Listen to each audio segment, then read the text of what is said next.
on the 28th of November, 1942. Born in a lovely place called Lihue, Kauai, Hawaii.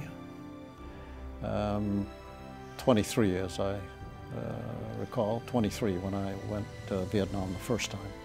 I was commissioned in June of 1965, and 7 months later was in Vietnam with the 25th Infantry Division. I was a forward observer in a rifle company, Company A, 1st Battalion, 14th Infantry, a great battalion, the Golden Dragons.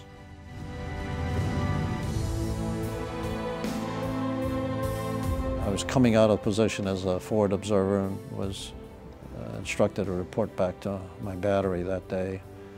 And this thing just lit up out of nowhere, and I went to check with the infantry company and offered to go on this last mission, in which they thought it was a good idea, having been a seasoned FO at that point. So I hopped on Available Bird. We lifted. It wasn't very far away, but it was a hot fight underway, and we never got there. The bird tailed off, and this would have been mid-afternoon.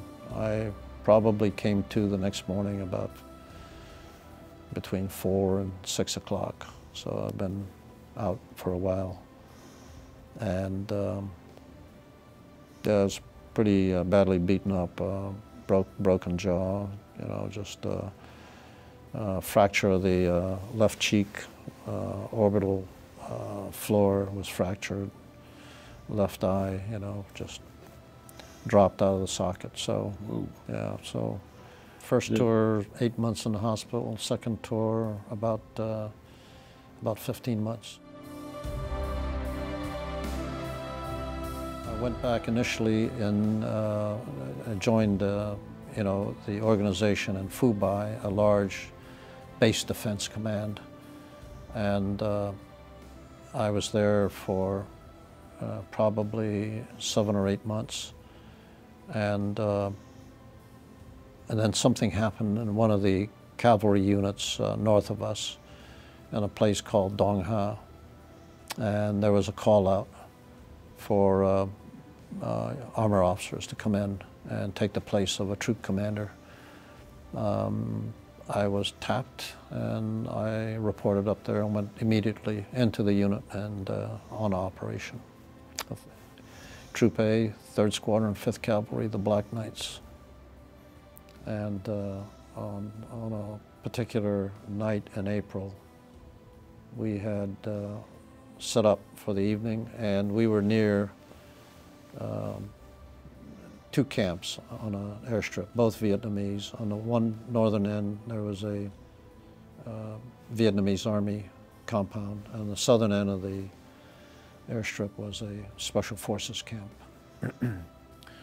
So into the evening hours, I can hear a lot of automatic weapons fire. And so I call up and ask, you know, for a spot report, what's going on? I realize there's some probing going on.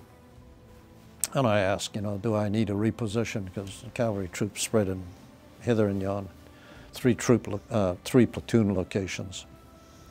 Then a little after midnight, after I'd been assured there was no requirement to reposition, all hell breaks loose. I mean, flares and tracers are going off, loud explosions. And at that point it is mount up and go, you know, just run hard, get down there, save the camp. The Special Forces camp had been penetrated, overrun. So no response, we pull up, I can see claymores facing out on the road. Track commander named Charlie Brown dismounts, takes his .45, walks up and gingerly disarms the claymores, and then we go rolling, hit that gate, and we begin to clear the camp out. We're there for a couple days, and as we are trying to run down caches of ammunition that might have been left behind for another hit, this is where I wander into a minefield. No markings, and so you're in it before you know it, and you go it goes off and you're laying there and you know you're now in the middle of lines. So great young soldiers, you know, by the textbook, as they show you, probe with a bayonet, probe their way to me. It took about 45 minutes. And then once there, they had marked their steps on the way in, and then deadlifted me on a, you know, somebody about my size, but deadlifted me off the ground, over the shoulder, backed out. And having been carried out of these situations twice on the back of American soldiers sets up a relationship of a lifetime.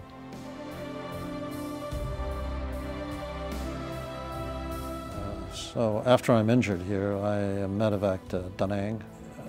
I had an open wound. I'd lost the right forefoot. All of it was still open. And the senior trauma nurse on this ward was, you know, more mature and tough. But she stopped by one day and said, you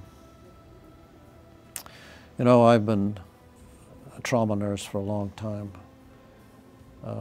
When you get back to the States, they're going to tell you that they're going to give you a Symes amputation. It means remove your foot at the ankle. And I said, well, okay, so what do I have to do here? She said, well, do you want to keep your ankle? I said, absolutely. And she said, here's what you're going to do. When they ask you that, you need to be prepared to answer the question. And true to her word, I got back to Tripler, and the first discussion was about removing the ankle. I declined, and nobody was happy about it. I kept declining, and I think they finally you know, settled on letting me keep it, which they did. Joe, I walk upright. I don't need a cane. I don't need crutches. For a period of my life, I ran pretty well, not as much anymore. But it came down to that nurse.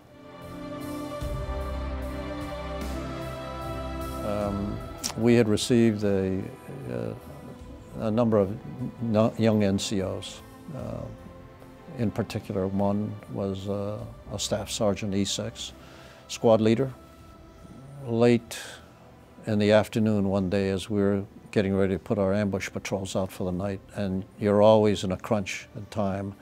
You want to get them out the wire at last light and give them enough time to get in position to do what they needed to do to set up. So you're fighting time here, but you want to go through the procedures correctly, pre-patrol instructions and a shakedown to make sure that you're not carrying any loose or noisy items. A young soldier presents to the first sergeant, demands to see the troop commander, which is, myself. And so when I engage him, he says he's not going to go out. And he just let me know in no uncertain terms that his squad leader didn't know what he was doing. But because he was one of the better soldiers that I recognized, I First Sergeant, let's go check this out. So First Sergeant went down and counted the young sergeant, and it turns out that the young sergeant was one of our quick promotees. And so we owed it to him to get certified.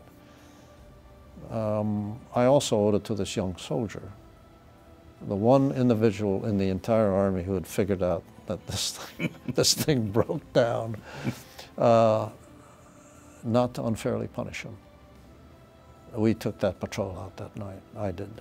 You took it yourself? I took it, and the boy go with you? The young soldier went, and the young staff sergeant went as my assistant patrol leader. It was a training mission for him, and we got it done. I sometimes tell a story about having the opportunity to speak in Margraten, the Netherlands, American cemetery there. I went there the first time in,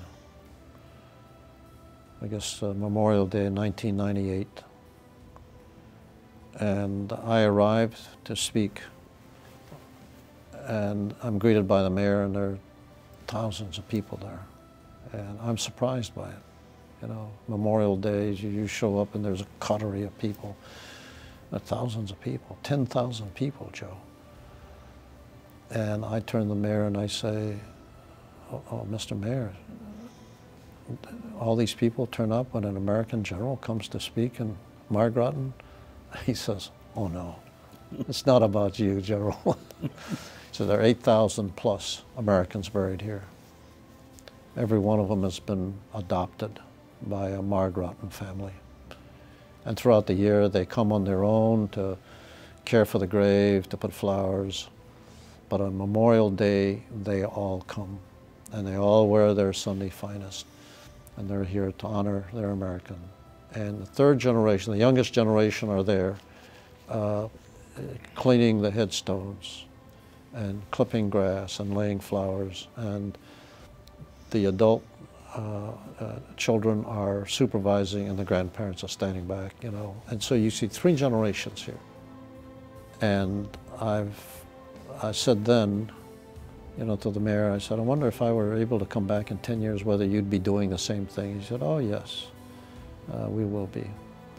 And so I was given the opportunity to go and speak at Margraten. 12,000 people showed up, Joe. The Queen of the Netherlands was there. And just reinforced for me the importance of education. That's why I am hopeful that this project will have the same effect of making important to generations yet unborn what young Americans did for them many, many years ago.